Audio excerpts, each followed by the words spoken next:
Allahu Akbar.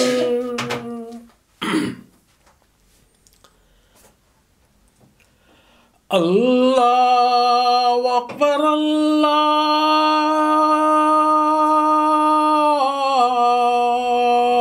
Akbar. Ashhadu an la ilaha illallah. Ashhadu an la ilaha illallah. Ashhadu anna Muhammadar Rasulullah. Ashhadu anna Muhammadar Rasulullah. Hayya wal falah.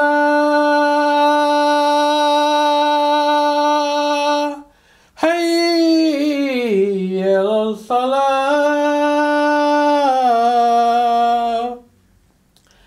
Hayya wal falah. Hayya wal falah.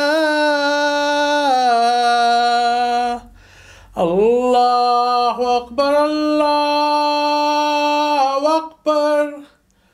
La ilaha illallah.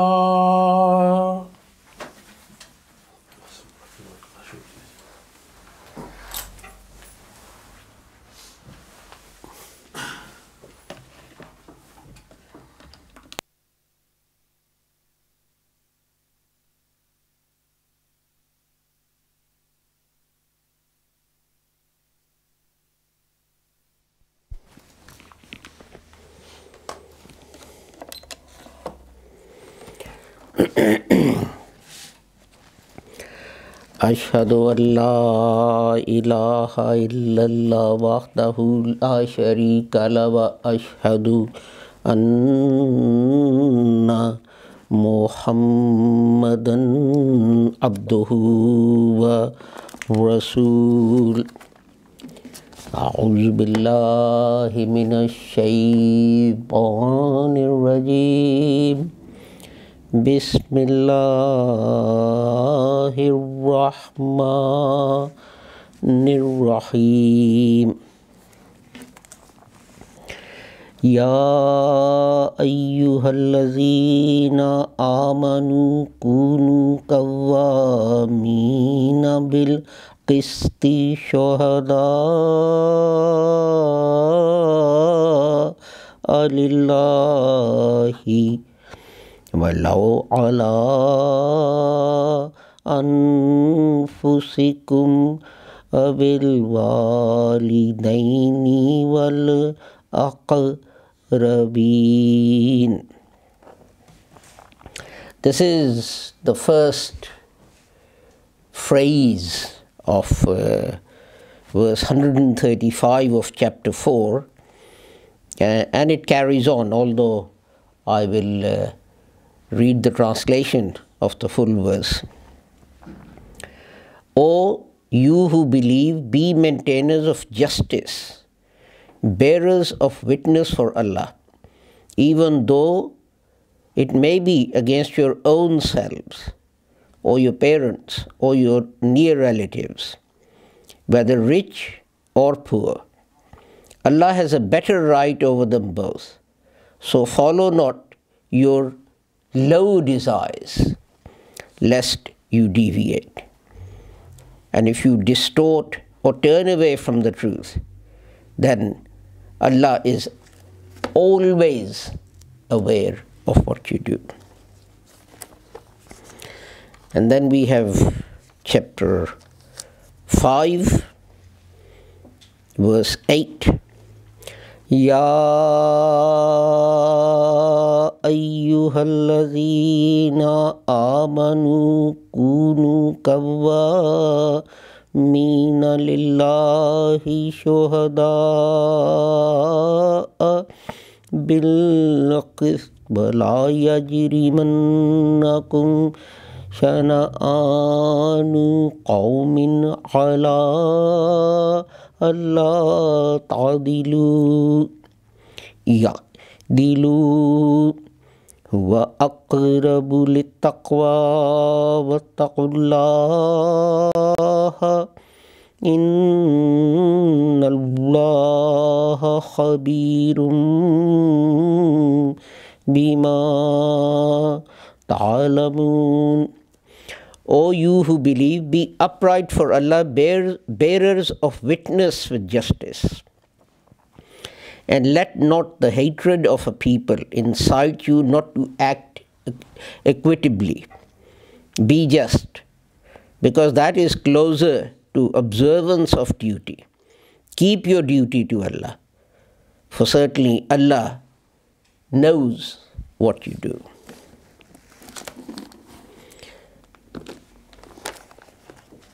And lastly, it is chapter 41, verse 22. وَمَا كُنْتُمْ تَسْتَتِرُونَ أَنْ يَشْهَدَ عَلَيْكُمْ سَمْعُكُمْ وَلَا أَبْصَارُكُمْ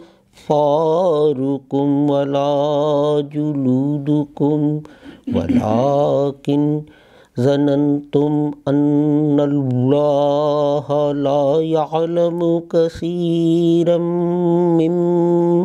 مما تعملون. And you did not cover yourselves, lest your ears and your eyes and your skins should bear witness against you, but you thought that Allah knew not much of what you did. I have recited these verses of the Holy Quran, and the title I have given to today's khutbah is The Myth of Free Speech. What I want to start with is that usually when these verses are discussed or quoted, it's in the context of some dispute, a matter in front of a judge or a court. And we say that God tells us to be maintainers of justice, bearers of witness for Allah. And it is true.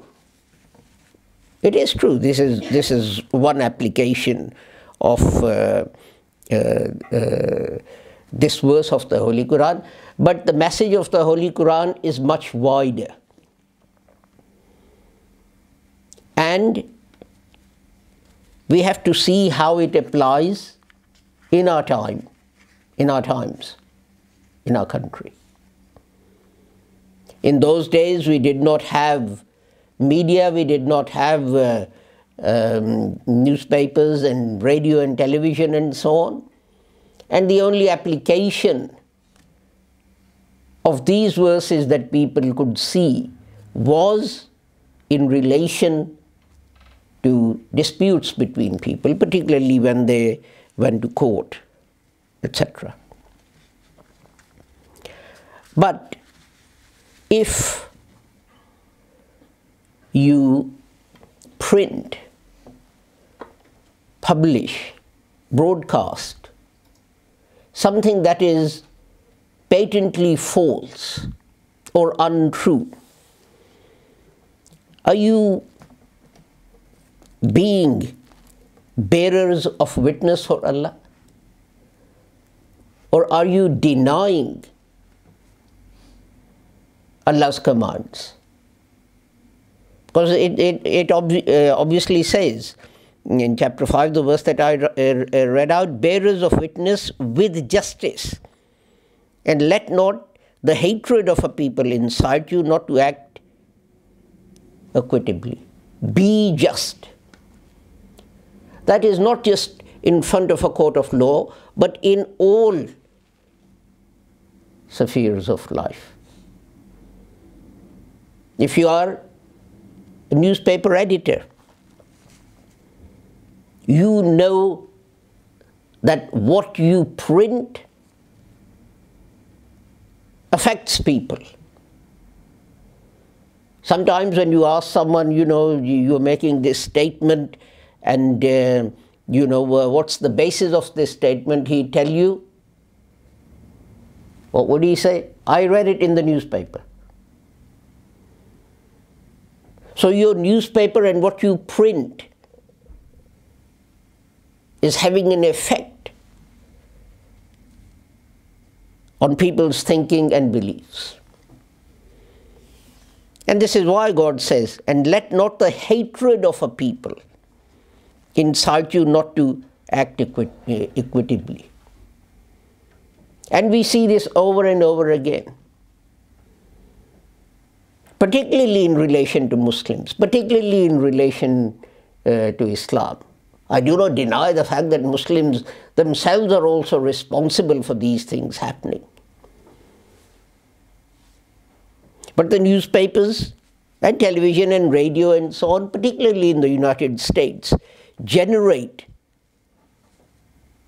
a fervor amongst the population.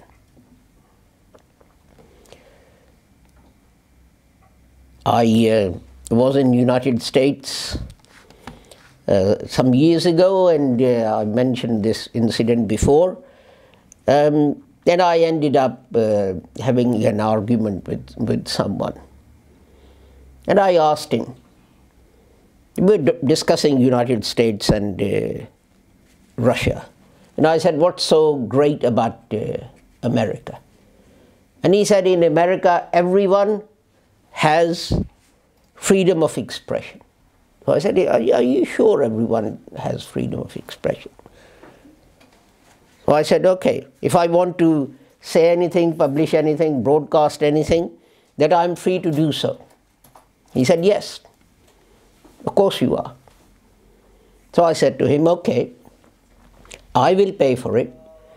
You get me space in a newspaper to place an advertisement, time on radio and television, and I want to place an advertisement in the newspapers and run it on radio and TV, and its heading will be, Israel is a terrorist state. And he said to me, well, but that is wrong. So I said, what you are telling me is that I'm only free to express those things that you approve of. I didn't ask you to agree with it. I didn't ask your opinion about whether it's right or wrong. I said, here is an advertisement. It may be stupid. It may be totally wrong. I am paying for it, but I want to express my opinion and I want to take it to the American people. I didn't ask for your approval. You said in America, everyone has a freedom to express whatever stupid thing it is that they believe. And he said, well, no newspaper will print such an advertisement, or no radio or television station will carry such an advertisement. And I said, why? And he said, the reason is that all the other advertisers will withdraw their advertising, and the newspaper or the radio or the television, within a few weeks, they'll be bankrupt because they'll be unable to pay their salaries and taxes and all that kind of thing. So I said, really, there is no difference between America, United States and Russia, is there? So I said to him, shall I tell you what the difference is? I said, the difference is not restricting the freedom of expression, but the way in which it is done. I said, Russians are stupid. They send round the police. They arrest the newspaper editor. They send him to Siberia. But you do exactly the same thing, but you do it economically. You withdraw all the advertising, so it goes bankrupt, the newspaper or the television or whatever. So I said, but what's the difference? Both of you do it with the same objective. And of course, as is the way of things, kids don't believe their parents. And when I mentioned this to Mudassar thought, I'll test it out. So he rang New York Times and went through the same thing. I want to place this advertisement. Actually, I think he said a whole page advertisement, and it's going to run for a week. And they said, of course, sir, yes, sir, 3 bags full, sir. Shall I sit upside down in my chair if you're going to run a whole page advertisement for a week in New York Times while you dictate the text? And Mudassar said, no, you can keep sitting. Let me dictate the text. And he said, the heading will be, Israel is a terrorist state. And she said, sorry, we are not interested. And Mudassar said, well, let me speak to your manager, or the advertising manager, or whatever you've got. And she said, there's no point. No one in America will print or run this advertisement. So where is this freedom of speech that we hear so much about? And this is why the title I gave to this khutbah is The Myth of Freedom of Speech in the United States. This was in the good old days. This was in the good old days. Now things have become much worse. There was this is not strictly related to freedom of speech, but freedom of movement and travel and so on. A Muslim woman was going through security at a US airport. And as she went through the scanner, and then they patted her down, and they asked her, they can feel something, and she said, well, I'm having my periods, and that's what it is. And you know what happened? They took her into a room, and they stripped her naked to check that this was true. So where is this freedom that we hear about? But we're talking about freedom of expression here. We know that Wall Street Journal is a very prestigious and important American newspaper. It deals mainly with business affairs and so on and so forth. And the New York Magazine said this, and we're talking about December last year, 2017. The New York Magazine says, in a short period of time, 5 staff have departed the Wall Street Journal editorial page.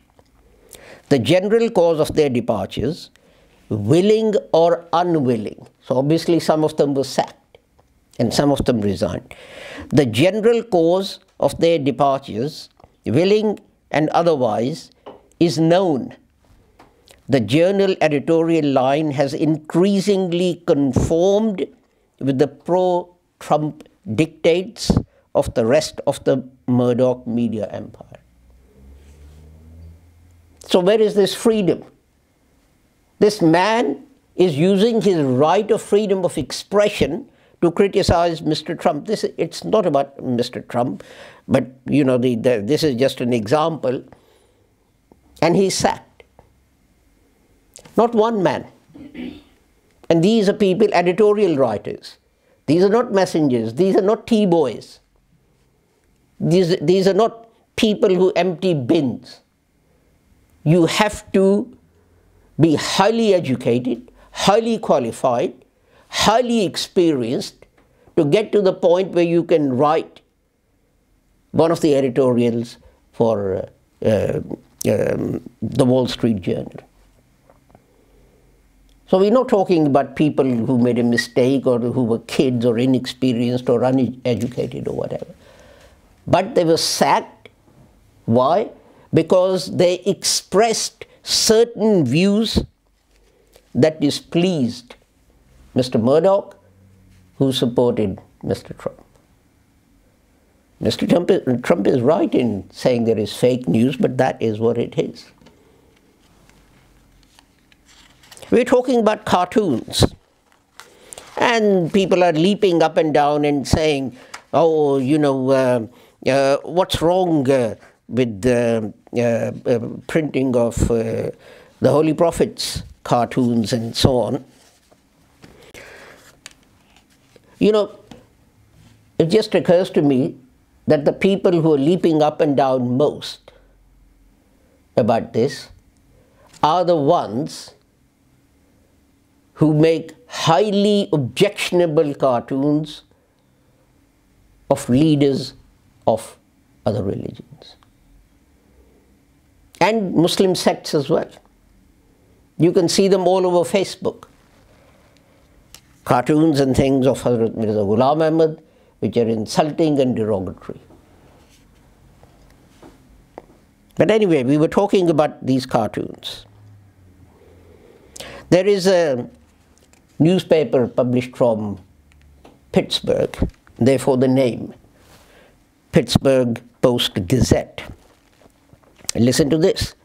An award-winning editorial cartoonist for the Pittsburgh Post-Gazette, whose sketches have been critical of President Trump, was fired on Thursday in June 2018. Now, obviously, Mr. Trump has a higher spiritual standing than the Holy Prophet Muhammad, that if you make a cartoon of Mr. Trump, then you should be sacked. And you know how long this man had worked for this newspaper? It wasn't 1 year, it wasn't 5 years, it wasn't 10 years. He worked for this newspaper for 34 years.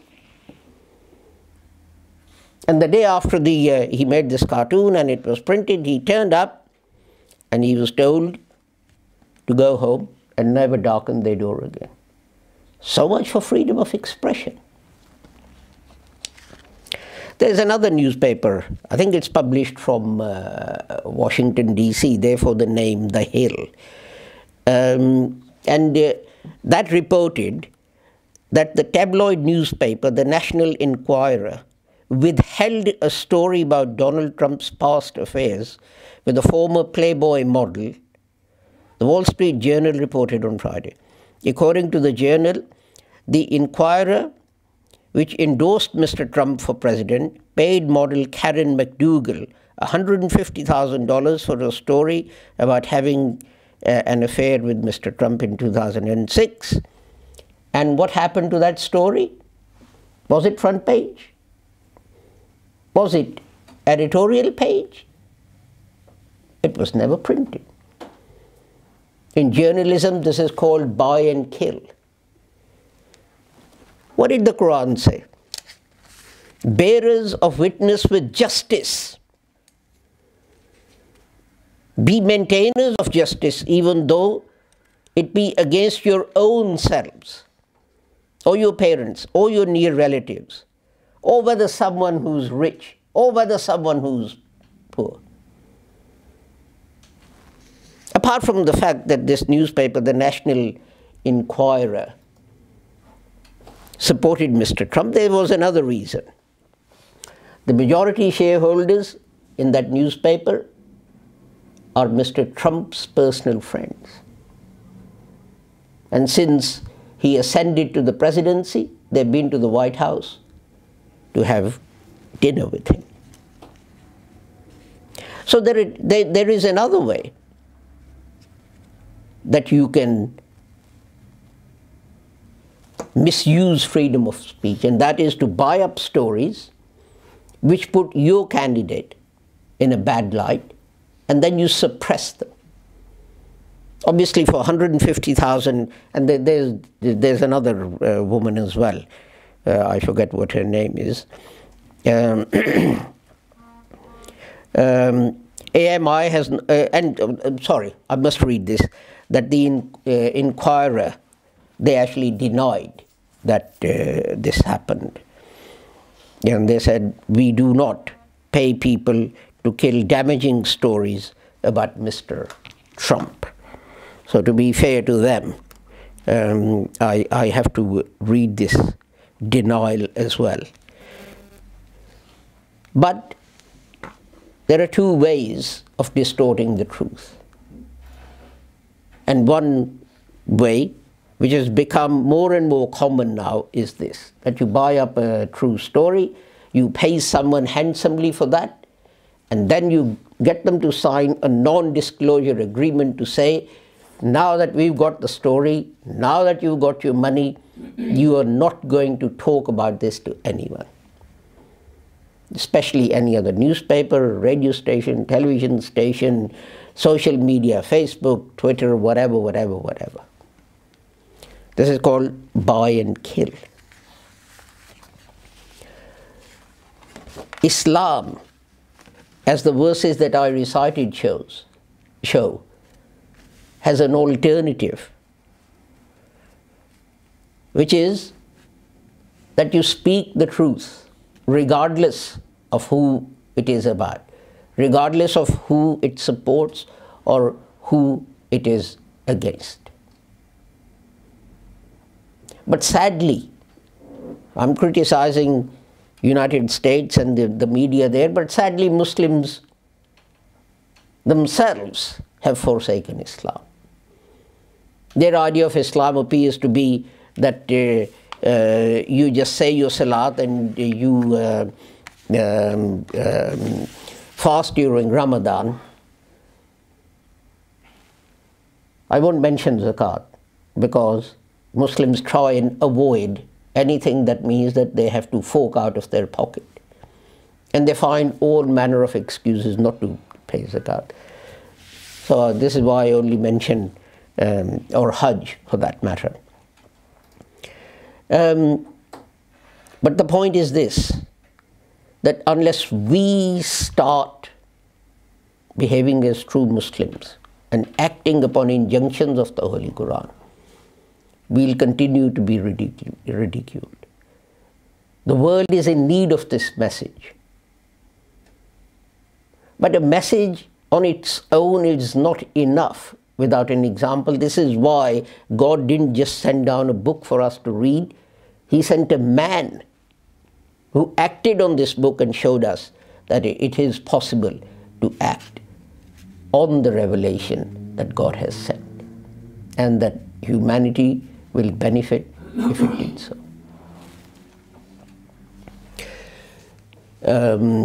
Before I finish the khutbah, I want to remind you, please pray for all the people in the UK Jamaat, overseas, who are sick. Today, I especially want you to pray for our Darussalam manager, Banu Anwar, who is in hospital this very minute, undergoing an operation. Please pray that it is successful and that she comes back soon, fully recovered from this operation. And of course, all those other people that I mentioned on Fridays. And as I say to you, I don't just mean that you just pray for them on Friday, but in every prayer or after every prayer, please pray for them. And anyone else, regardless of who they are, where they are, even if they hate us, pray to God to show them the right path and protect them from any harm or evil that might befall them.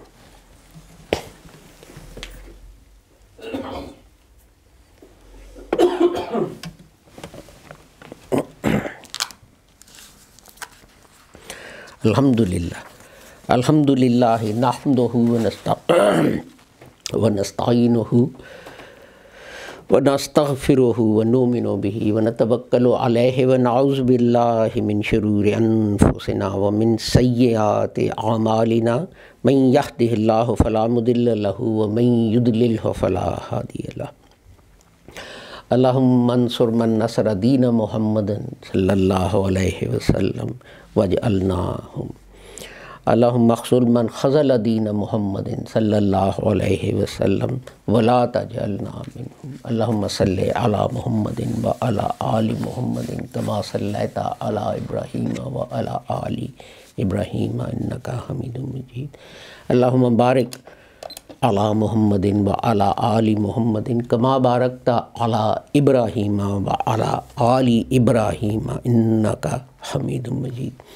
इन्नल्लाहा यअमुरु bill अदलि वल इहसानि व इताइ ज़िल कुर्बा व यन्हा अनिल फ़हशाइ वल मुनकरि वल बग़ि यअइज़ुकुम लअल्लकुम तज़क्करून।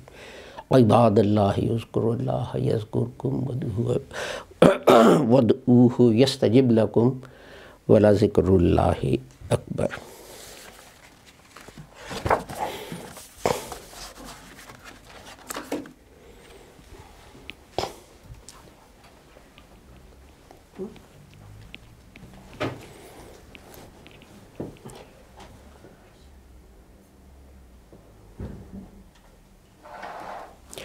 अल्लाहु अकबर अशहदु अल्ला इलाहा इल्लल्लाह अशहदु अन्ना मुहम्मदर रसूलुल्लाह हय्य सलाह हय्य फलाह कद कामतिस सलात कद कामतिस सलाह। अल्लाहु अकबर ला इलाहा इल्लल्लाह। अल्लाहु अकबर।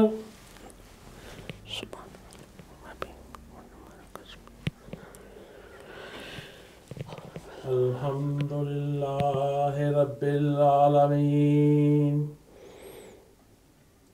अर्रहमानिर रहीम मालिकि यौमिद्दीन इय्याका नअबुदु व इय्याका नस्तईन इहदिनस सिरातल मुस्तकीम सिरातल लज़ीना अनअमता अलैहिम गैरिल मग़दूबि अलैहिम वलद्दालीन। आमीन।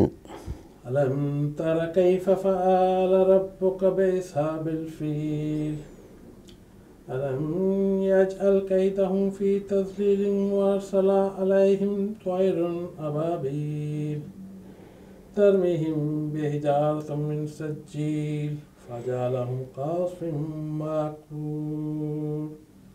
अल्लाहु अकबर। समिअल्लाहु लिमन हमिदा। अल्लाहु अकबर।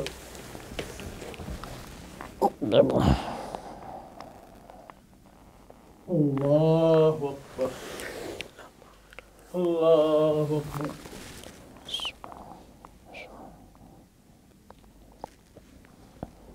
अल्लाहु अकबर।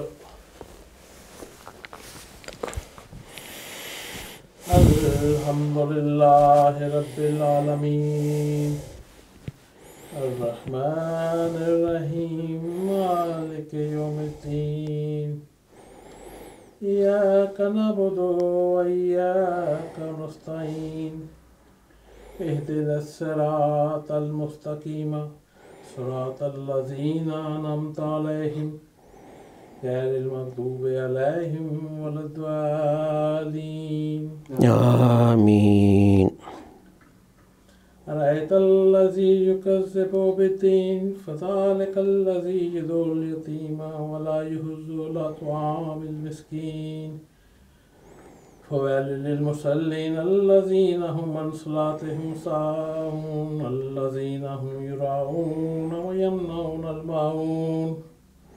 अल्लाहु अकबर। समिअल्लाहु लिमन हमिदा। रब्बना। अल्लाहु Akbar.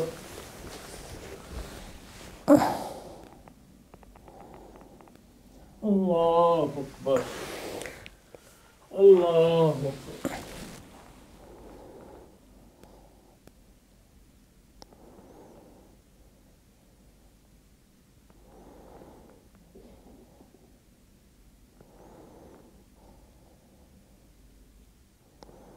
Allahu Akbar.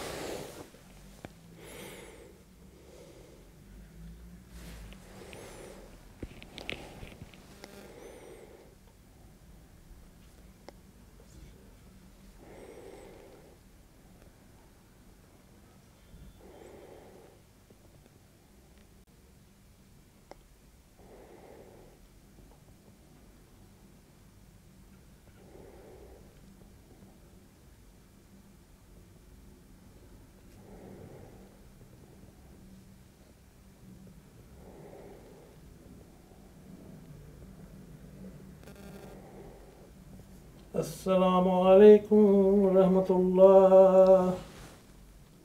Assalamu alaikum wa rahmatullah.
Thank you very much for joining us for our Friday service. As I said during the week, please keep praying for all those who may be sick or have some other problem and in need of our prayers. I want to remind you that on Sunday we have our normal first Sunday of the month open mosque day. So I hope that you'll join us then, because the speeches, etc., delivered at that time are also broadcast both on radio and Facebook and YouTube, etc. Until we meet again, I pray that Allah keeps all of you safe and sound and free from harm. Assalamu alaikum, Khuda Hafiz, goodbye.